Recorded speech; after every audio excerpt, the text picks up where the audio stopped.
Bueno, buenos días. Es un gusto para nosotros estar aquí en la presentación del libro Cines Latinoamericanos en Circulación en busca del público perdido.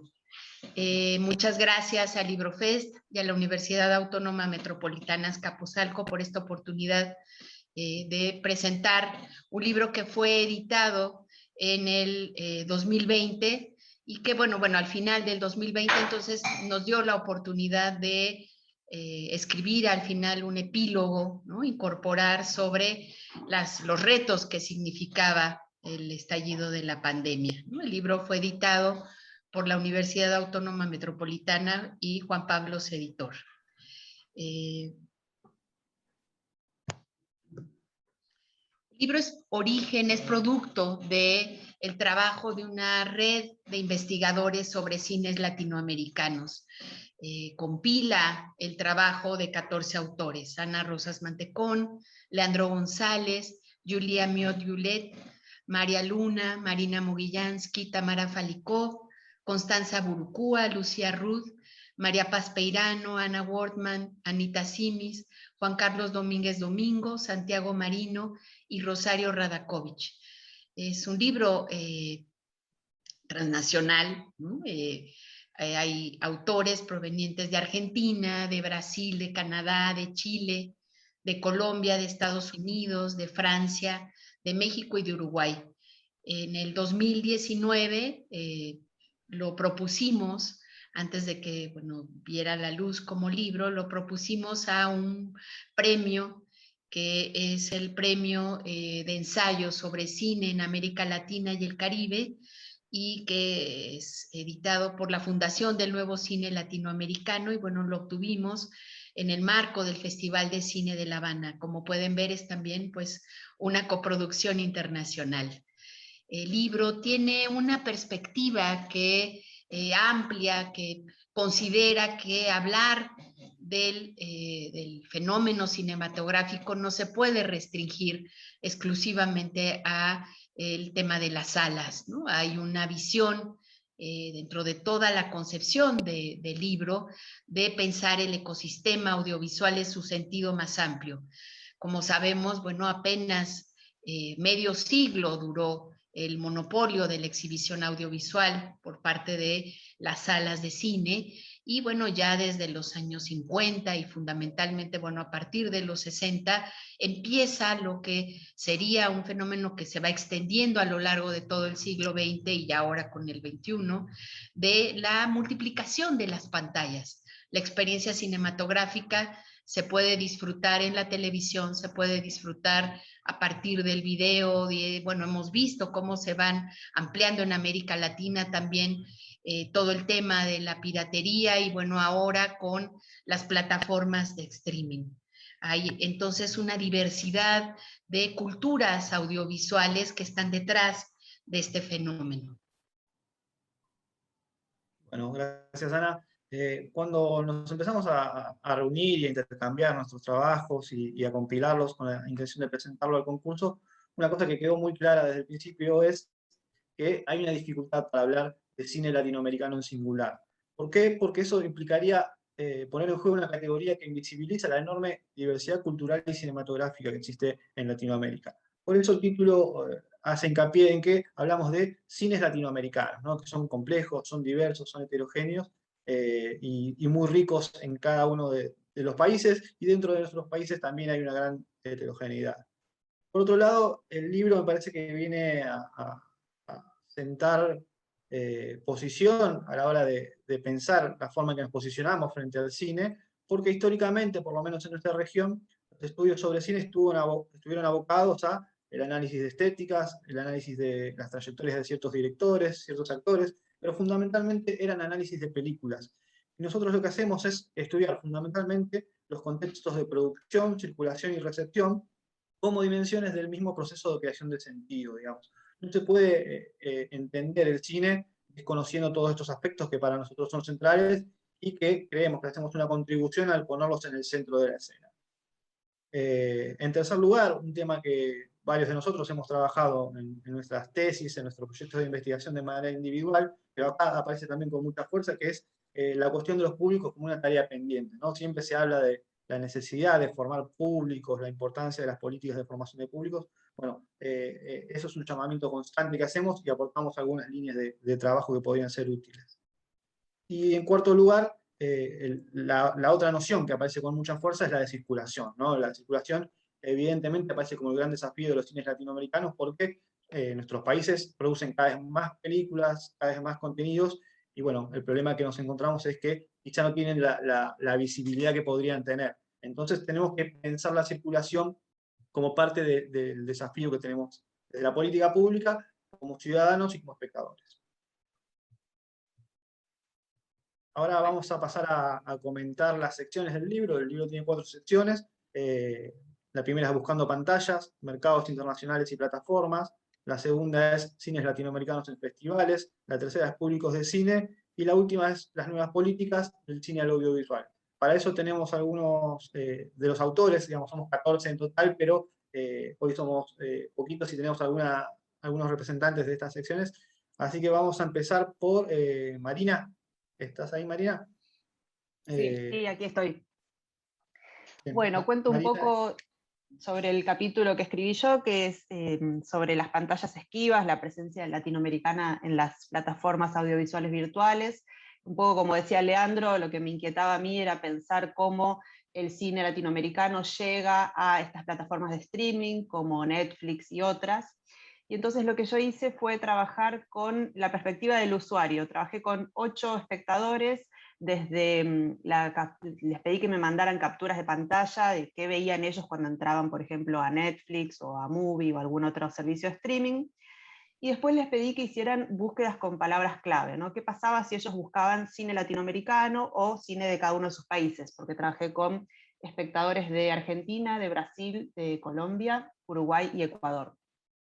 Y un poco lo que yo quería evaluar era si había cine latinoamericano y qué pasaba con este eslogan de Netflix de que él ofrece como una perspectiva muy personalizada al espectador, ¿no? Que ofrece algo que se adecúa a los gustos y a la trayectoria de visionado de cada espectador. Lo que encontré en términos generales, lo voy a resumir un poco, es que la oferta de Netflix es bastante estandarizada, digamos que todos estos usuarios con los que yo trabajé en realidad recibían el mismo tipo de propuesta, que esa oferta se concentraba en unos pocos títulos de películas latinoamericanas y que tenían además un cierto sesgo, digamos, un cine más comercial, un poco con la estética de las telenovelas, películas que tenían que ver por ahí con la comedia o con algunos estereotipos sobre lo latinoamericano, y además un sesgo hacia la propia producción de Netflix, ¿no? Era muy notorio que todos tenían recomendaciones de ver las propias producciones que Netflix genera. Otra parte de mi trabajo tuvo que ver con evaluar qué otras alternativas existen dentro del ecosistema del streaming, y entonces estudié un poco qué pasaba con Movie, que es digamos, otro modelo, es un estilo de cine más curatorial, más cine de autor, y qué pasaba con la presencia latinoamericana ahí.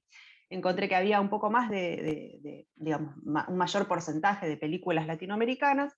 De todas formas no era dominante y es también bastante errático porque la programación de Movie va cambiando todo el tiempo. Y por último trabajé con retina latina, con pantalla casi, con estas otras alternativas que no son comerciales, que son de uso gratuito y que muestran, digamos, una fuerte presencia de cine latinoamericano y que todavía les falta llegar a ser más conocidas, ampliar la accesibilidad, porque a veces son destinadas, por ejemplo, los investigadores en el área de audiovisual o a los usuarios muy específicos de instituciones educativas, con lo cual ahí se abre, digamos, una potencialidad enorme, pero que todavía está siendo bastante restringida en cuanto al acceso. Así que bueno, con eso cierro mi presentación. muchas gracias, Marina. En la misma sección tenemos un trabajo de María Luna, que está acá con nosotros. Te escuchamos, María. Vale, gracias, Leandro. Bueno, yo tengo un capítulo que se llama Sur on Demand, el cine colombiano de la legitimación de los festivales de cine a la fragmentación de la distribución online. Realmente lo que pretendía examinar allí, el cine colombiano en Latinoamérica, es un caso muy interesante porque al principio, digamos, de ser un cine menor, con una producción realmente pequeña, digamos, que no sobrepasaba las 50 películas, de pronto empezó a crecer muchísimo y tenía acumuló, digamos, 50 películas por año y llegó a crecer a muchas más películas, digamos, a lo largo de 10 años. Y eso fue muy interesante, no solo por la producción de la cantidad de películas, sino por la relación de ellas con los festivales de cine europeos. Entonces a mí me interesaba mucho examinar esa idea de legitimación de un cine colombiano transnacional y si eso tenía o no un correlato en las pantallas digitales, digamos. La diversidad de un cine que se empezaba a mostrar, que empezaba a experimentar, tenía o no una distribución realmente transnacional y global también ahora que lo digital lo permitía. Entonces, eso lo examiné a través de casas productoras. Yo examiné el trabajo de 5 casas productoras, Contravía Film, Ciudad Lunar, Burning Blue, Mutoquino y una casa productora indígena para hacer contraste, digamos, con lo que ocurría en circulación que se llama Sigoneshi, que circuló en algunos festivales de cine, pero más alternativos, no tanto los de clase A en Europa. Ver esto, digamos, en términos de la circulación y la legitimación que una institución, por ejemplo, como Proimágenes en Colombia da a su mismo cine a través, digamos, de la presencia internacional, pero también de su potencia, digamos, que empezó a ganar los premios en los festivales más prestigiosos, ver si eso realmente se corresponde o no con un público que existe precisamente pensando en la idea del libro, ¿no? Realmente este cine tiene un público más global. La respuesta, digamos que es un poco ambigua, porque también el problema de la circulación de estos cines es que están sometidos a los criterios de la industria. Es decir, por ejemplo, se puede eventualmente ver el cine en todo el mundo online, pero tenemos la lógica del geoblocking, por ejemplo, que fue algo que empezó a aparecer, ¿no? Con las plataformas y la disponibilidad total, también aparece el bloqueo estratégico para hacer de esto un negocio. Entonces, realmente los públicos potenciales se quedaban un poco esperando a que ese cine realmente les pudiera llegar por temas de distribución. Esa fue un poco una de las reflexiones, digamos, que hicimos con las resultados de qué películas estaban disponibles en qué países, y también la disponibilidad es muy efímera, ¿no? Así como un festival de cine que legitima y hace que todo el mundo o mucha gente quiera ver una película, la disponibilidad de esto online por temas de derechos es muy poca. Entonces realmente una película puede estar una semana, como mucho un mes en una plataforma online, pero los temas de derechos son realmente complicados en el tema transnacional. Entonces esto, digamos que también hizo mirar no solo las plataformas, digamos, más potentes en España, sería, por ejemplo, el caso Netflix, que analicé, perdón, caso Filming, que analicé, y globalmente el caso Netflix, pero por ejemplo en el caso Netflix la presencia de un cine independiente y que fuera festivales, como todos imaginamos, es anecdótico. Entonces la parte global de un cine independiente y potente, realmente prácticamente uno podría decir que no existe en Netflix. En Netflix el retrato que se tiende a hacer de Colombia, como lo sabemos, es a través de series relacionadas con el narcotráfico o películas un poco en esa misma lógica del entretenimiento, digamos. Entonces es interesante ver también cómo las plataformas más grandes, digamos las que tienden a ser monopolio, repiten las lógicas del entretenimiento, incluso de los canales de televisión global. Entonces, tenemos posibilidades, pero también tenemos como unos esquemas de distribución que perviven en el tiempo y que hacen que las plataformas globales no den realmente cabida a un cine totalmente diverso. Y la última opción que quiero mencionar es Retina Latina, que también la mencionó Marina desde el lado de los públicos, y yo la examiné desde el caso de los catálogos y de qué tanta presencia de las distribuidoras independientes había en este portal. Había presencia, cierto, pero también igualmente restringida por las posibilidades de derechos efímeros en un catálogo, y poquísima presencia hasta el momento del cine indígena.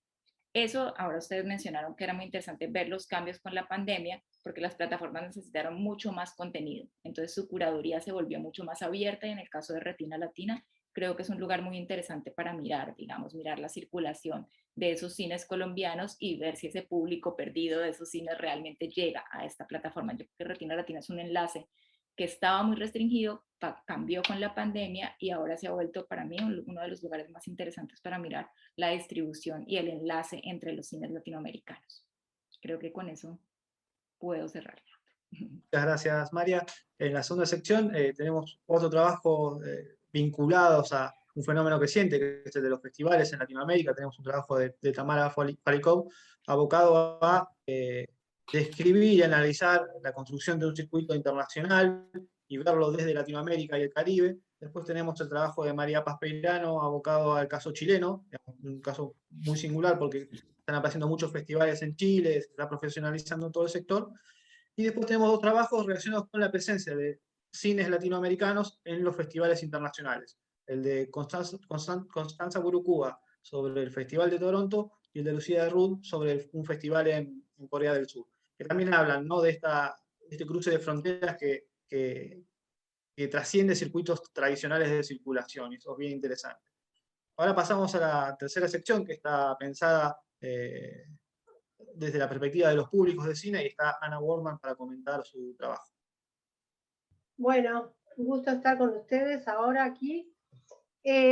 Bueno, mi trabajo se propone pensar, bueno, qué significó la presencia o la creación, mejor dicho, del Festival de Cine Independiente, el Bafisi, en Buenos Aires, hacia fines de los 90.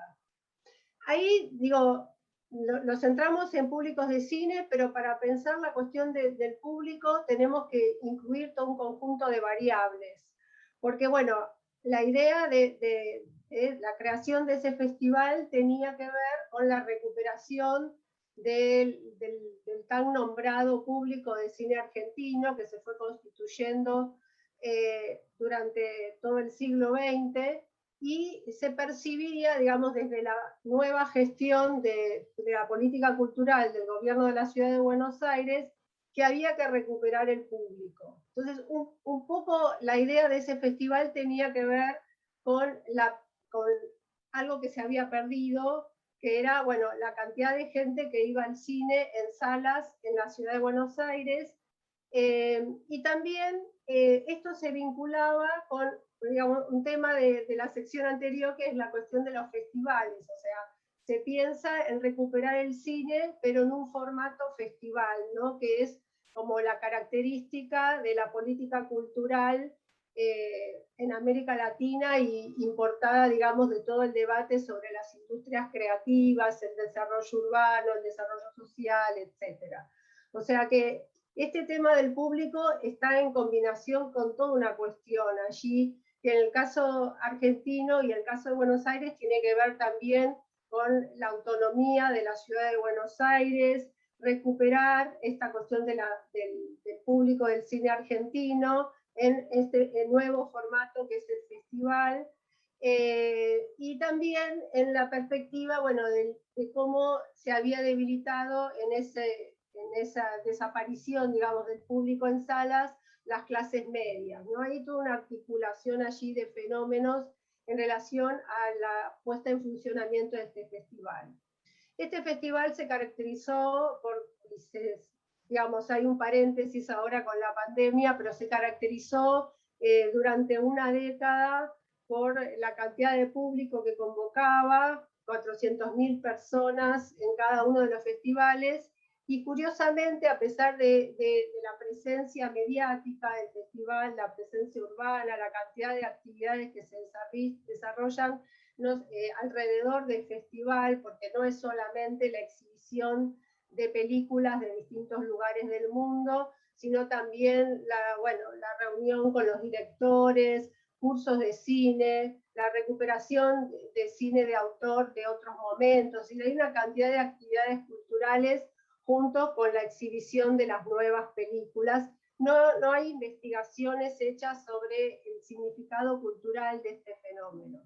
Y bueno, un poco a partir de esta observación es que nosotros pensamos una encuesta en el momento de realización del festival en el año 2017, a 300 casos, y lo que pudimos ver es que este festival en particular convoca a un tipo de público, a pesar, bueno, de la cantidad de gente que asistía, pero lo que aparece mayoritariamente es que es un público con alto nivel educativo, que vive en la zona norte de la ciudad de Buenos Aires. Quizás es importante señalar que la zona norte, que la ciudad de Buenos Aires tiene una creciente dualización, y la zona norte es la zona, digamos, de gente en general de mayor nivel adquisitivo que la zona sur. Hay diferencias, no es tan homogéneo, pero tiende a ser así. Y bueno, llama la atención esa convocatoria a alto nivel de instrucción, gente de la zona norte de la ciudad de Buenos Aires, lo que aparecía como un dato interesante, que contradiciendo un poco esta idea de que la gente que consume contenido audiovisual en las plataformas de streaming no va al cine, acá lo que aparece es que están los dos fenómenos, va al cine, responde, digamos, a esta convocatoria y también es muy consumidora de cine por las plataformas, ¿no? Como que habría una nueva cinefilia también, se podría pensar, ¿no? Como que una cosa no es en detrimento de la otra. Y un poco para ir cerrando, digo, lo que queda planteado aquí es que hay algo que se perdió porque se ha ido transformando la sociedad. Ya no es el público de cine, no es como los primeros públicos de cine que se hacían yendo al cine, digamos. Acá hay como un fenómeno que algunos autores hablan de elitización del consumo de cine, en cuanto que ya el cine no convocaría a las clases trabajadoras como en los comienzos del cine, sino que son personas con alto nivel educativo. Entonces, bueno, ahí queda planteada una serie de interrogantes de cómo las políticas culturales debieran intervenir para formar públicos de cine en un sentido más masivo en relación al buen cine, digamos, que propone el cine independiente. Así que bueno, le dejo la palabra a Santiago. Muchas gracias, Ana. Ana Rosas hace unos minutos decía que el libro se ocupa del cine y para hablar de cine tenemos que hablar de las otras pantallas. Por eso la cuarta sección se titula Las nuevas políticas del cine al audiovisual y lo tenemos a Santiago Marino, que es un especialista en estos temas. Te escuchamos, Santiago. Bueno, buenas tardes, una alegría estar con ustedes, ahora reunidos al menos sincrónicamente, como compartimos en el texto, un trabajo que manifiesta la extensión de una red, pero que implicó un trabajo individual que se sumó luego al colectivo, y que compone una obra que a mí me da mucha alegría que hoy esté visible y disponible para pensar los cines latinoamericanos.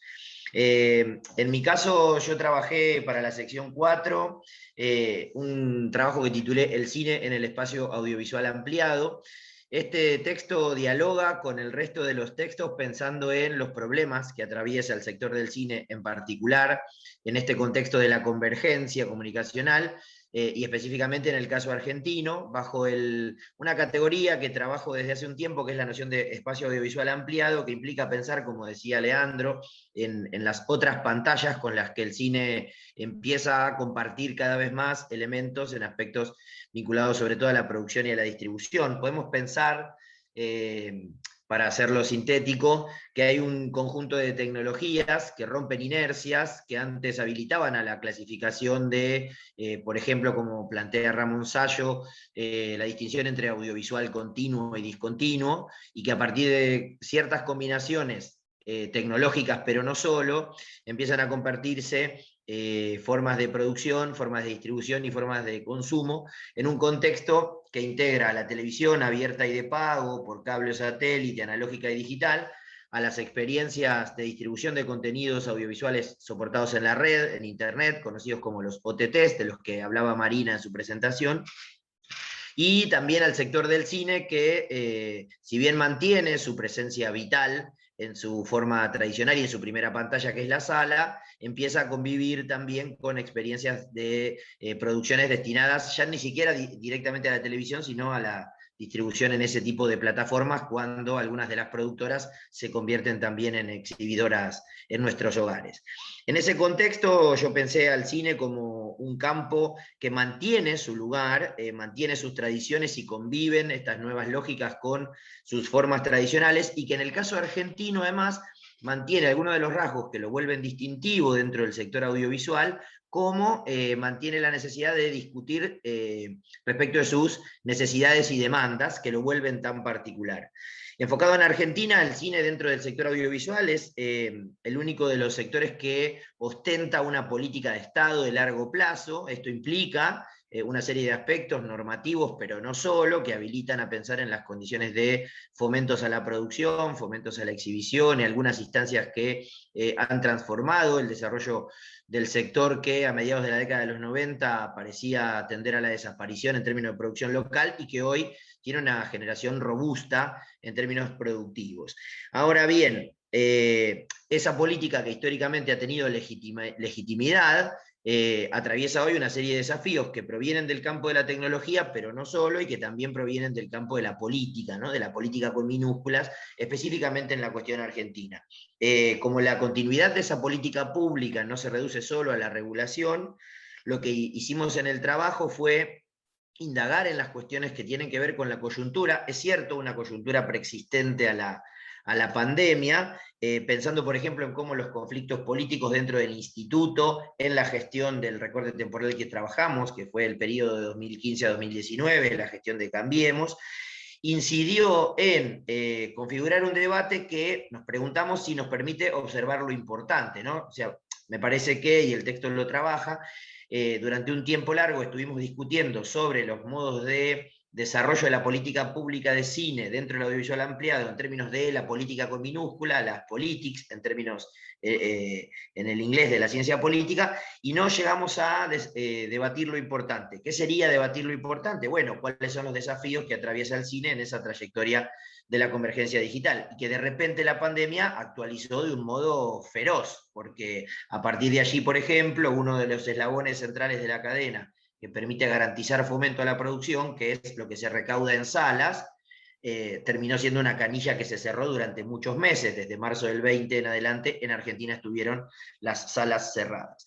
Entonces, en esa línea, lo que intenta hacer el trabajo es preguntarse cuál es el desempeño del cine en un contexto amplio, que podríamos denominar la crisis de los medios, dada la convergencia digital, que pone en duda los modelos tradicionales de producción, distribución y consumo, y sobre todo los modos tradicionales de responder a la pregunta ¿quién paga la cuenta?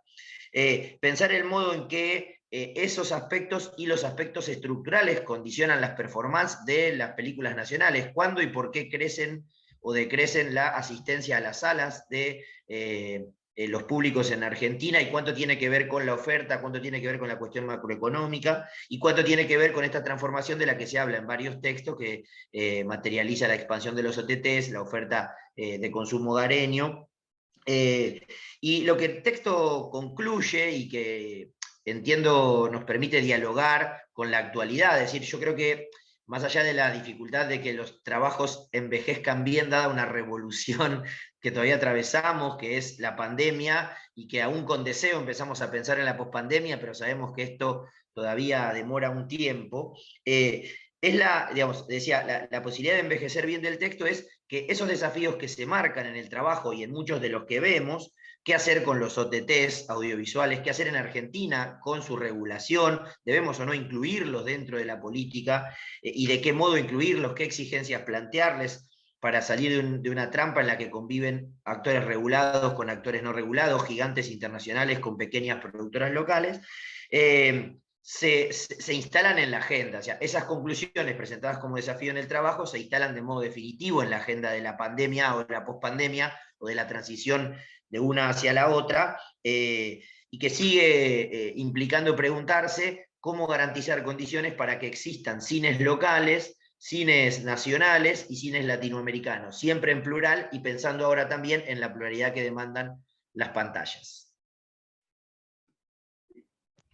Gracias, Santiago. Bueno, muchas gracias. El libro ya está en circulación, afortunadamente. Ya está disponible en las librerías en todo México, y también se puede comprar en línea desde otros países. Pueden ver aquí las ligas. Bueno, Casa de Libros Abiertos es la página de la propia Universidad Autónoma Metropolitana. También hay la librería El Péndulo, lo ofrece en línea internacional, y también la tienda en línea de Profética.